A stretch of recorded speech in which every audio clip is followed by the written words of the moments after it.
Ah, t'as pas faim, mon Jean-Louis? Parce que moi, j'ai un petit creux, là. Un petit creux dans l'estomac. Enfin, un creux dans l'estomac. Je sais même pas si... Tu crois qu'au niveau physiologique, il y a vraiment un creux, là, dans cet estomac? Ouais, non, c'est n'importe quoi. Et tu comprends, toi, un peu le mécanisme de la faim? Parce que moi, depuis tout à l'heure, j'ai la dalle. Ok. Donc tu nous dis tout maintenant. Ah, mais t'es équipé, en fait. J'avais pas bien regardé, mais... Ouais, bon. Jean-Louis, comme d'hab, il est plein à craquer d'informations physio. On va s'éclater. Aujourd'hui, on parle de la neurophysiologie de la faim. Mais pas de la faim FIN, hein, de la faim, vraiment, de l'appétit. Allez, c'est parti.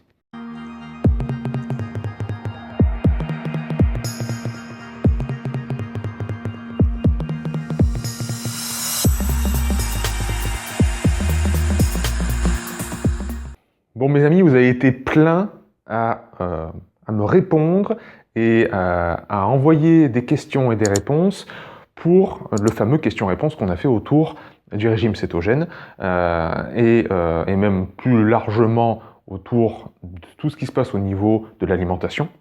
Et je vous en remercie grandement. Et je vous avais promis cette vidéo. Avant de parler du régime carnivore, avant de s'attaquer avec d'autres dogmes qui sont très courants en ce moment sur Internet, je pense qu'il est très important de revoir tous les mécanismes au niveau de la faim. Et donc aujourd'hui, on va parler de la neurophysiologie, parce que vous allez voir qu'on va beaucoup parler du système nerveux, mais aussi du système endocrinien, mais aussi du système digestif, tous les processus en fait qui régulent notre appétit. Pourquoi on a faim? Force est de constater que, encore une fois, je vais vous parler du rythme jour-nuit, du rythme circadien et de la lumière du soleil. On va parler de ce qui se passe dans le cerveau par rapport à cette lumière du soleil. On va parler d'une certaine zone du cerveau qui est l'hypothalamus, en particulier. Et on va parler du reste du corps, c'est-à-dire comment, à partir de là, toutes les informations qui vont remonter et les boucles de rétrocontrôle qui vont se passer depuis le corps vers le cerveau, comment tout ça, ça interagit en fait. Et on va voir que c'est essentiellement via les mécanismes hormonaux, via donc les hormones, ces messagers chimiques qui sont relâchés dans le sang et qui vont être interprétés par le cerveau comme des signaux pour réajuster toute la machinerie, donner envie d'avoir faim ou couper l'appétit. Donc d'abord, c'est important de comprendre que nous sommes des animaux diurnes, nous sommes indexés, nous avons évolué sur la lumière du soleil, sur l'alternance jour-nuit. Et en fait, ces UV qui nous viennent du soleil sont intégrés, sont captés, si vous voulez, par les neurones ganglionnaires mélanopsines qui sont dans le bas de la rétine, comme je vous l'ai déjà expliqué sur la vidéo sur le sommeil.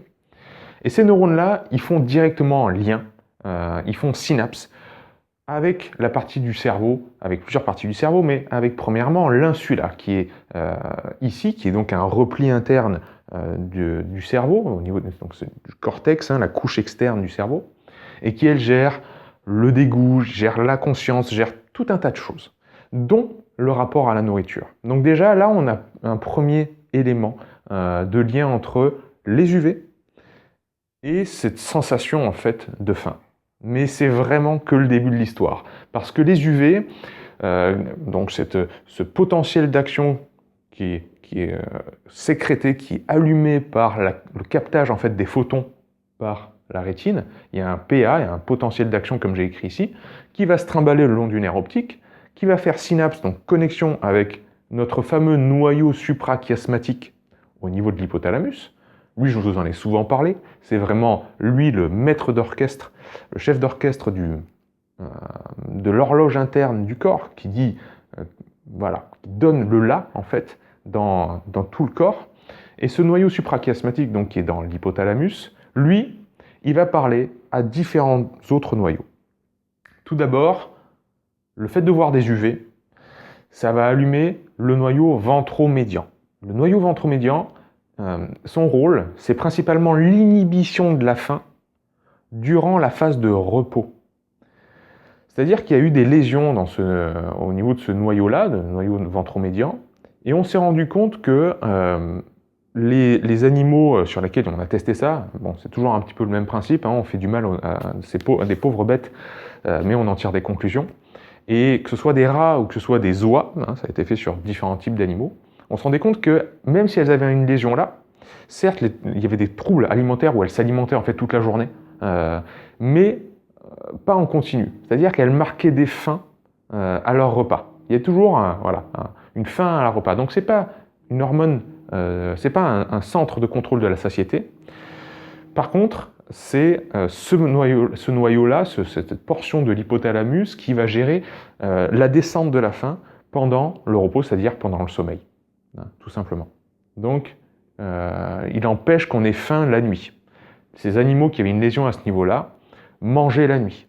Ils ne voyaient plus du tout de corrélation et il n'y avait plus d'inhibition de l'appétit et de la faim durant la phase de sommeil. Donc durant la nuit pour les animaux diurnes qui vivent le jour, mais les animaux nocturnes qui vivent la nuit, ce serait inversé. Mais ces UV, ils allument aussi notre noyau arqué, ici, qui est en forme d'arc. Et le noyau arqué, lui, il contient des groupes de neurones très divers, et c'est là où ça va être hyper intéressant, parce que c'est ces groupes de neurones-là qui vont faire lien un petit peu avec les hormones qui sont sécrétées à l'intérieur de nous. On a une classe de groupes de neurones qui sont dédiés à la réduction de l'appétit. On va parler d'un côté des POMC. Alors les POMC, ces groupes de neurones, ce sont les neurones anorexigènes à pro-opio-mélanocortine. Je sais mon Jean-Louis, ça a été très long à écrire, je pense que ce mot extrêmement compliqué te fait même mal à toi, et nous, il nous fait mal aux oreilles tellement qu'il est compliqué. Nous, on va juste retenir POMC, ce sera beaucoup plus simple, mais c'est très intéressant de voir à quoi correspond cet acronyme. Anorexigène, donc qui rend anorexique. Si c'est stimulé, à outrance, ça coupe l'appétit. Pro-opio-mélanocortine. Mélanocortine, ça doit vous renvoyer à la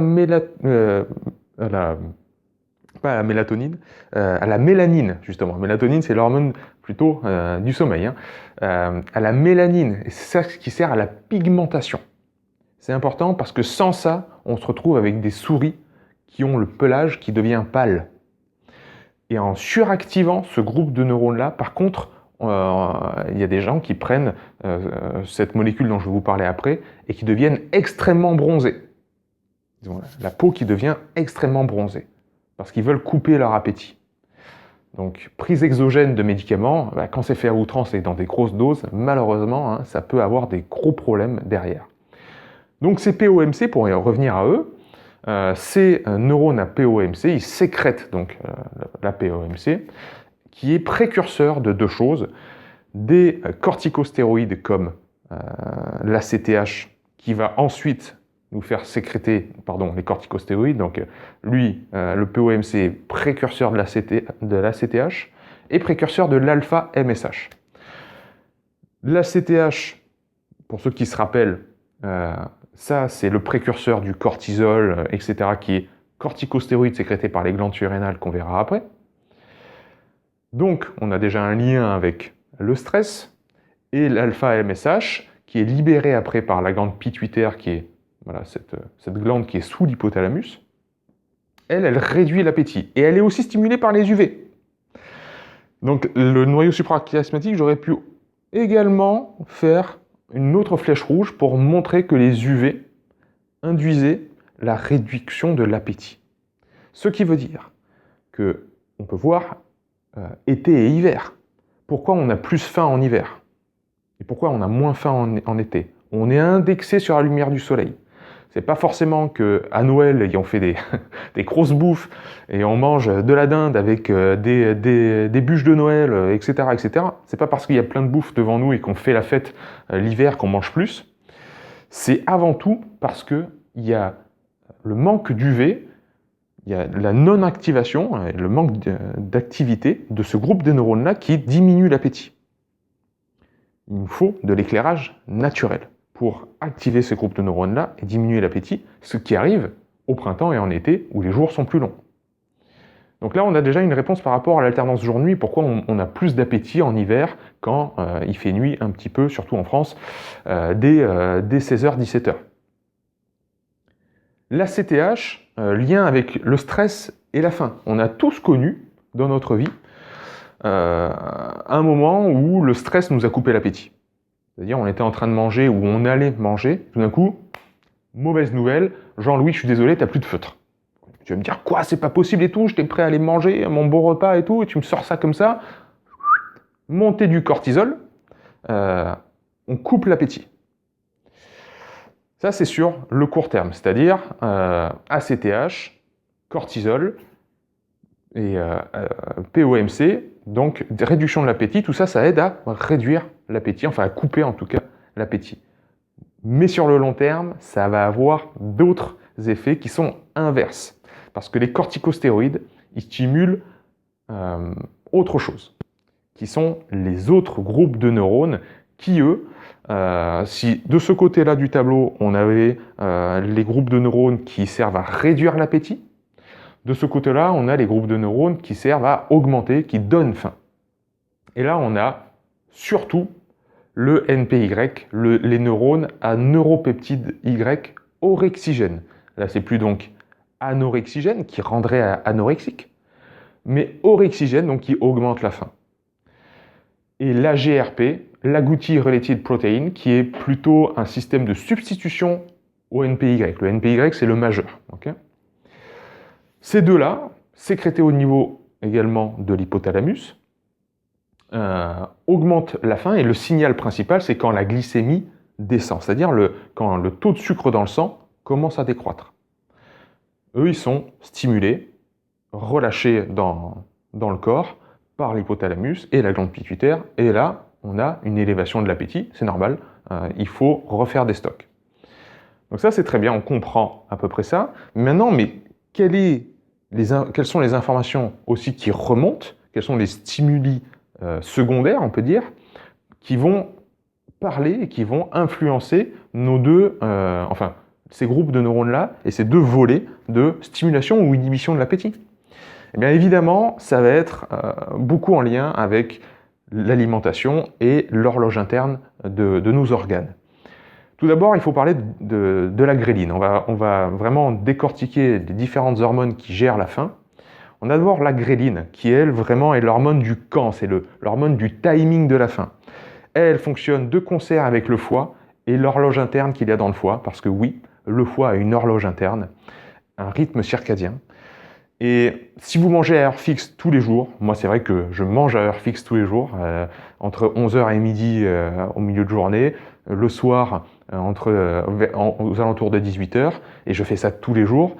Et donc le corps va être calibré sur ça, et ma sécrétion de gréline, qui va me donner faim, elle va être aussi calibrée. Donc naturellement, je vais sentir la faim arriver vers 11h, midi et vers 18h.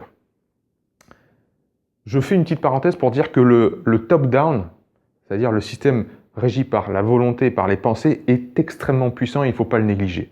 Là, c'est vrai que je m'attarde sur tout ce qui est en dehors de la volonté. Mais c'est clair que tout le contrôle, le mental, le mindset, quand on veut jeûner, se forcer à ne... voilà, je dis, bon allez, j'y vais au mental, je jeûne, etc. Tout ce contrôle de la volonté sur le corps, évidemment, il est extrêmement puissant. Les visualisations, les pensées, etc. Tout ce contrôle, encore une fois, au bas, c'est-à-dire top-down, comme disent les Américains. Je ne vais pas trop en parler, mais il est présent et il est réel. Et il est très puissant. Donc ce que fait notre gréline, en fait, c'est qu'elle active nos NPY. Elle active ce groupe de neurones qui est si puissant et qui augmente l'appétit. J'ai mis qu'elle augmente aussi la GH, la growth hormone, et ça c'est hyper intéressant. En fait, la gréline, elle s'appelle gréline parce qu'elle vient justement de grow, de grossir en anglais. Et la gréline, qui est sécrétée quand on a faim, elle se fixe au niveau de la glande pituitaire sur les récepteurs à la GnRH. Alors la GnRH, c'est le précurseur de l'hormone de croissance. La GnRH est sécrétée par l'hypothalamus et c'est elle qui va être l'ordre pour sécréter et envoyer dans la circulation l'hormone de croissance, l'AGH. Et bien notre gréline, elle se fixe sur les récepteurs à GnRH dans la glande pituitaire. Elle agit un peu comme la GnRH en fait, et elle dit à la glande pituitaire, sécrète de l'hormone de croissance. Ce qui veut dire que avoir faim, c'est un peu un prérequis pour l'hormone de croissance. C'est un prérequis pour l'anabolisme. Et c'est pour ça que cette hormone de croissance qui est avant tout sécrétée au début de la nuit, il faut qu'elle puisse être sécrétée, et donc il ne faut pas qu'on ait une glycémie élevée au début de la nuit. D'où l'importance que je cesse de rabâcher sur cette chaîne, de manger tôt le soir, et pas proche du sommeil, de manger au moins 2 heures avant le sommeil. Parce qu'il faut une glycémie qui est basse, et il faut une sécrétion de gréline qui soit présente, pour capitaliser sur cette hormone de croissance, que vous recherchez juste la bonne santé, que vous recherchez la récupération nerveuse comme musculaire, que vous recherchez l'anabolisme parce que vous faites du sport et que vous voulez prendre du muscle, peu importe. On a tous besoin, à tout âge, d'une bonne dose d'hormones de croissance toutes les nuits pour se régénérer et récupérer. C'est vraiment une des hormones anabolisantes avec la testostérone qui est capitale pour notre santé. D'où l'importance des taux de gréline qui soient corrects le soir avant de coucher et une glycémie qui soit basse pour qu'on ait une hormone de croissance. Parce qu'une glycémie élevée a un rapport inverse avec l'hormone de croissance. Une glycémie élevée, ça veut dire hormone de croissance basse. Donc, notre gréline augmente l'appétit en activant les NPY. Autre hormone, on descend au niveau de l'intestin grêle, et là on a la cholécystokinine ou la CCK. Hyper intéressante, elle aussi. Elle est sécrétée quand l'intestin et les nerfs, les synapses, voilà, le système nerveux autour de l'intestin, captent la présence d'acides aminés et d'acides gras dans le tube digestif, dans l'intestin. C'est-à-dire que ce que vous venez de manger, si ça contient des acides aminés, c'est-à-dire les briques de base des protéines, et les acides gras, avant tout les oméga 3, les nerfs qui sont là vont le capter, cette présence-là, vont dire il faut qu'on sécrète la CCK, et la CCK, elle va inhiber le AGRP, ce qui diminue l'appétit. Elle va inhiber l'activation de ce groupe de neurones-là pour diminuer l'appétit. Elle dit c'est bon, on en a eu assez, on a eu assez de protéines, on a eu assez d'acides gras, assez de lipides, il est temps de couper l'envie de manger. Ça, c'est le rôle de la cholécystokinine. Ce qui correspond donc à vraiment ce qui incite à analyser le contenu de son assiette, se dire est-ce que j'ai assez de précurseurs d'acides aminés dans mon assiette? Est-ce que j'ai assez de bonnes sources d'acides gras, surtout des oméga 3 dans mon assiette? Finalement, on voit pourquoi les régimes méditerranéens, crétois, ces régimes qu'on dit si bons pour la santé, qui sont très inclusifs, qui vont jamais qui sont exclusifs uniquement finalement de produits transformés et qui font la part belle aux produits de la nature, ils sont en fait très riches tout simplement en macro et en micronutriments et qui permet d'avoir une bonne satiété. La leptine, qui est une autre hormone sécrétée elle par les adipocytes, les cellules graisseuses, c'est l'hormone de la satiété. C'est-à-dire qu'une fois que les cellules graisseuses sont pleines, il faut qu'elles aient un moyen pour dire « Eh oh, on est plein, on ne veut plus manger, il ne faut plus manger ». Et là, donc, les cellules graisseuses sécrètent la leptine, cette hormone, qui va activer les POMC, ici, qui sont donc anorexigènes, donc qui vont diminuer l'appétit, et inhiber la GRP. L'insuline, évidemment, vous la connaissez aussi, l'insuline sécrétée par le pancréas, qui est dessinée ici, magnifiquement dessinée encore une fois, merci mon Jean-Louis pour ces dessins de haut vol.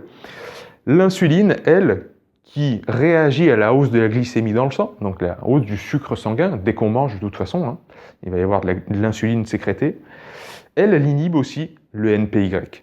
La leptine aussi, et inhiber le NPY, et donc la leptine et l'insuline partagent cette chose en commun de inhiber ces groupes de neurones-là qui sont le NPY, le groupe de neurones majeur dans l'augmentation de la faim et de l'appétit. Enfin, j'avais parlé des corticostéroïdes, donc avant tout le cortisol, qui lui excite, stimule ce NPY, ce groupe de neurones dans le noyau arqué, et qui va donner faim. Mais tout à l'heure, je vous ai dit, c'est paradoxal. Là, on avait l'activation des POMC, et donc de la CTH, qui est précurseur des corticostéroïdes, et ça réduisait l'appétit. Et là, je vous dis, ouais, mais les corticostéroïdes, ça augmente l'appétit. Ça augmente l'appétit, ça c'est uniquement si c'est très ponctuel et sur le court terme. C'est-à-dire, comme j'ai dit tout à l'heure à Jean-Louis, vous allez manger, vous êtes en train de manger et je vous donne une mauvaise nouvelle. Ça, sur le court terme, ça inhibe la faim. Parce que tout d'un coup, alpha MSH, diminution de la faim. Par contre, si mon cortisol augmente de manière chronique, là, oui, là, je peux avoir une activation et surmanger. C'est pour ça qu'il y en a qui disent, le stress, ça me coupe l'appétit, et d'autres qui disent, ah mais moi, je stresse tout le temps et je prends du poids. Et oui, parce que tu stresses tout le temps, parce que c'est chronique. Alors qu'un stress ponctuel, violent, une mauvaise nouvelle, quelque chose qui vous arrive comme ça va plus vous rendre un certain temps anorexique, c'est-à-dire un certain temps envie de juste pas manger, quoi. Je prends une très mauvaise nouvelle, coupe l'appétit. Par contre, si cet état de stress latent et chronique s'installe sur une semaine, un mois, 2 mois, là, sur le long terme, ça va me donner en général plus faim. Et je vais compenser le côté émotionnel par la nourriture. Parce que mon cortisol augmente l'activation de mes NPY. Bon Jean-Louis et chers amis, il y a eu beaucoup d'acronymes, il y a eu beaucoup de choses dites.